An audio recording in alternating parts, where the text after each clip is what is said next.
Good afternoon, and thank you for joining us for today's webinar, Empowering versus Enabling the Next Generation. My name is Stephanie Stumpf, and I'm a partner and senior financial advisor at Wealth Crossing. My partner Claire Kroghill and I will spend the next 30 minutes sharing some insight on how families can balance this tightrope of empowering versus enabling. There will be a Q&A session at the end. Please enter any questions in the Q&A box. The agenda for today will set the stage on the wealth transfer landscape, give you examples of what empowerment and enabling look like, and provide some frameworks and strategies for families, and wrap up with a few key takeaways. First, setting the stage. Many of you have heard the term the Great Wealth Transfer, which refers to the greatest intergenerational shift of financial assets in history. An estimated $84 trillion will transfer over the next 20 years. Most of that will transfer to heirs, where wealth will pass from older generations to younger generations. The remaining 12 million will transfer to charities. This phenomenon not only involves the transfer of assets, but presents great opportunities for family discussions and financial planning. Unfortunately, what we see as we embark on the great wealth transfer is a readiness gap, where the financial literacy of heirs has lagged the asset growth.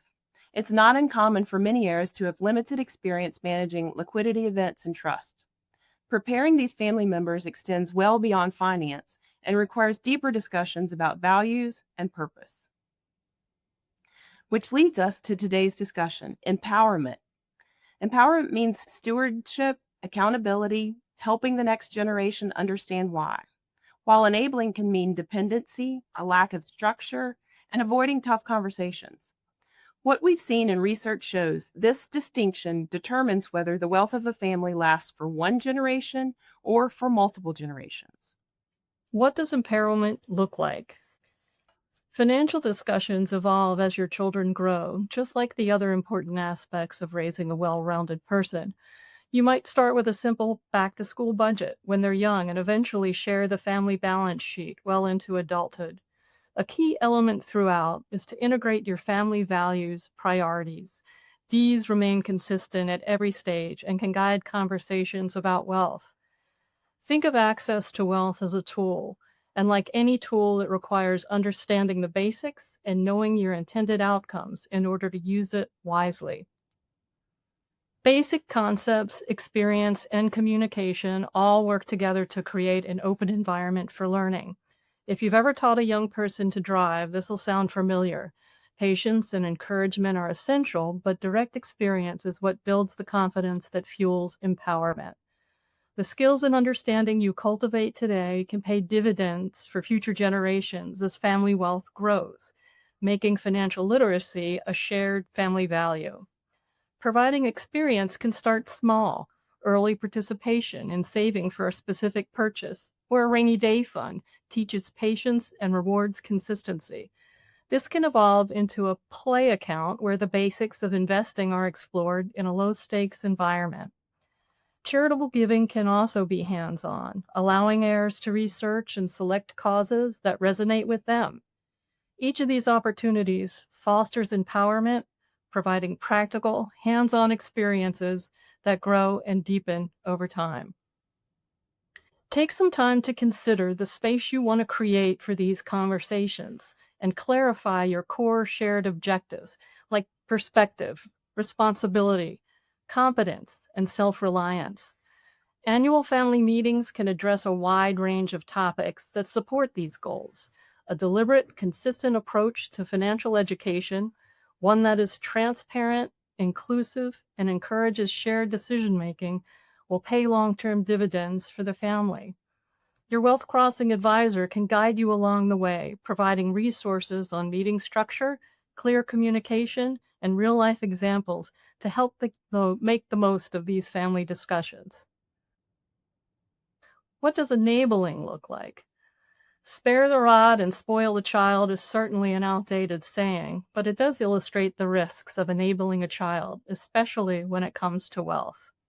If there's an inclination to avoid financial conversations, it's likely that there's something deeper causing the hesitation that may very well be problematic down the road. Unclear goals, inconsistent decision-making, or weak family governance creates an unstable financial foundation for you and your heirs. Now's the time to explore why you might feel apprehensive about bringing family members to the table. Increased transparency around family wealth promotes trust and a sense of shared responsibility that can carry over to other issues you might face as a family.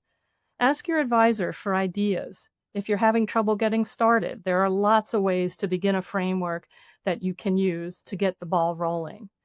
In the end, it's best when the decision making process is shared by family, developing a pattern of accountability while working together for a common goal. By starting this pattern with Generation 2, you're setting the tone for multiple generations of wealth stewardship, creating clarity, structure, and shared purpose that can withstand change and complexity over time. What a great opportunity.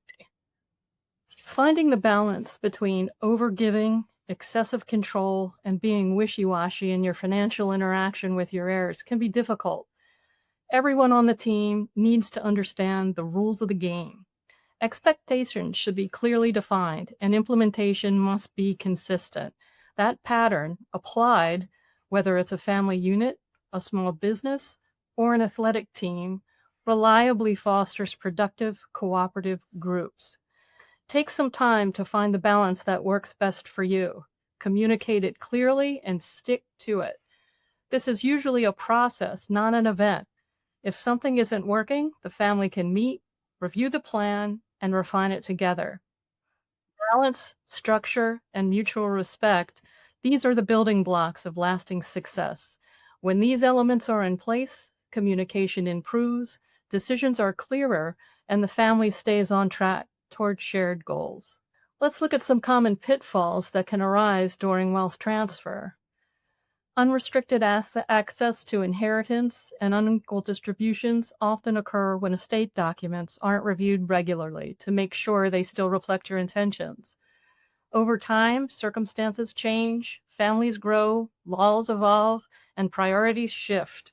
If your estate plan is allowed to age without review, it can lead to outcomes that feel outdated, unfair, or even harmful to family relationships. Remember, your estate documents are the script that your executor or trustee must follow once you're no longer here to guide them. Without regular updates, that script may tell a story you never intended. In the worst cases, it can divide a family. It's wise to include a review of your estate documents as a regular item on the family financial governance agenda. Thank you, Claire. So many of you are now asking, what can we do? We don't want to enable our children. We want to empower them. Help us understand how.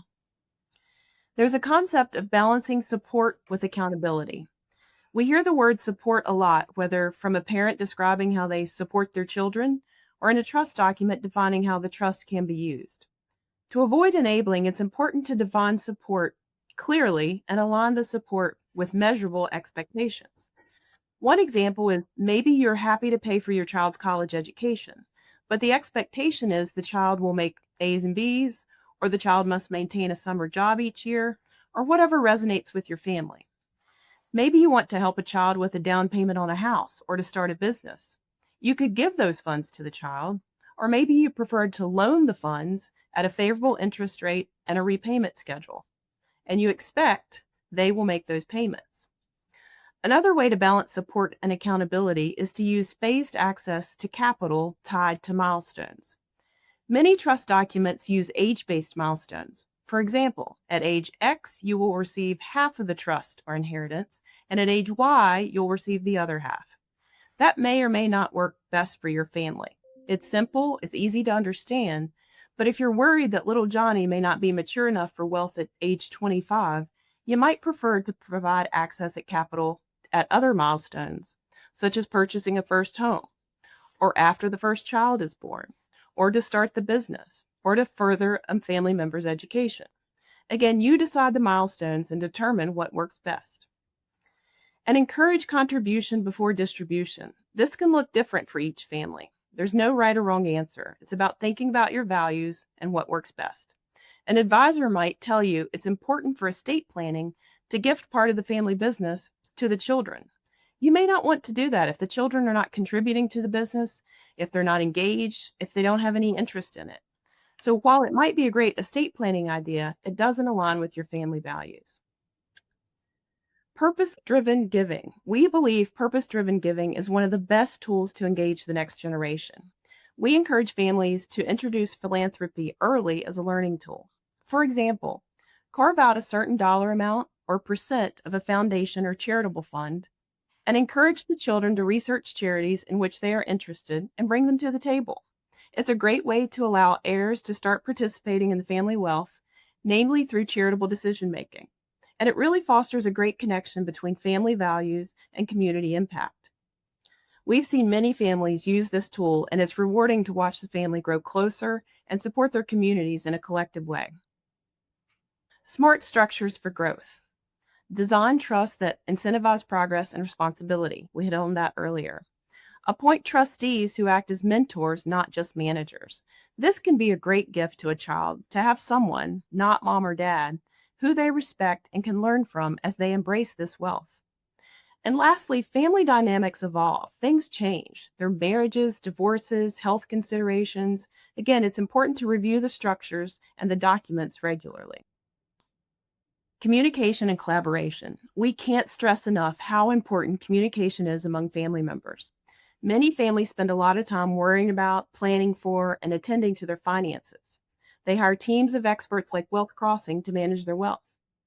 We also encourage families to devote that same energy and commitment to their human assets, their family members. Schedule the family meetings. It might seem awkward at first, but we promise the family will eventually see the value. Create consistency. Decide what cadence makes sense to meet annually or semi annually.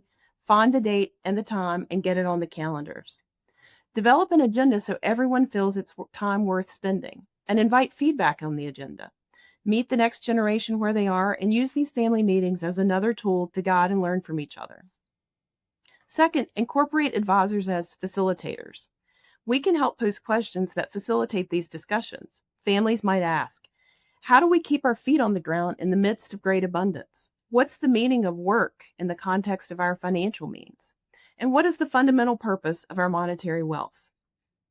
And lastly, revisit the shared mission statements that you create because life changes. Wealth creators age, children age, the family mission can change over time. It's important to revisit and update it as needed.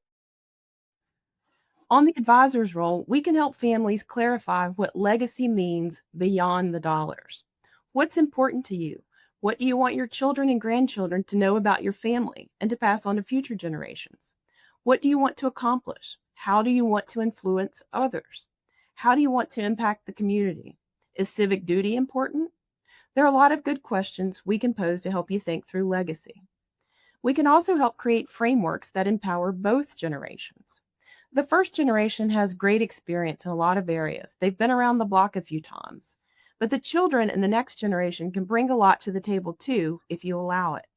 They know technology and trends better than anyone. Encourage them to use their talents to teach the family and help create the legacy.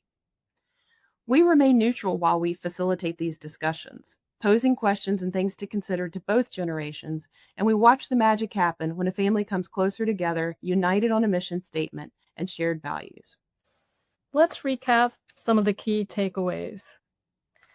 We've discussed the difference between empowering and enabling, and our key takeaway is clear. Empowerment lays a strong foundation for the next generation and generations beyond to build a healthy relationship with wealth. Like any meaningful relationship, this requires consistent time and attention to grow in a positive, sustainable way. A thoughtful and deliberate approach is essential for creating a family plan that engages, educates, and inspires members to become responsible stewards of wealth. These efforts not only equip Generation 2 with vital financial life skills, but also serve as a model for how your children can carry these values forward to Generation 3 and beyond. Some practical actions: get going. Make the process your own and enjoy it along the way. Define your shared mission together and recognize the learning opportunities at every stage of inheritance planning. Turning it into a fun, shared family goal can strengthen both learning and connection. Everyone benefits. Typically, the philosophical side of life doesn't get a lot of attention in the financial world, but thoughtful reflection and intentionality make a powerful companion to family wealth.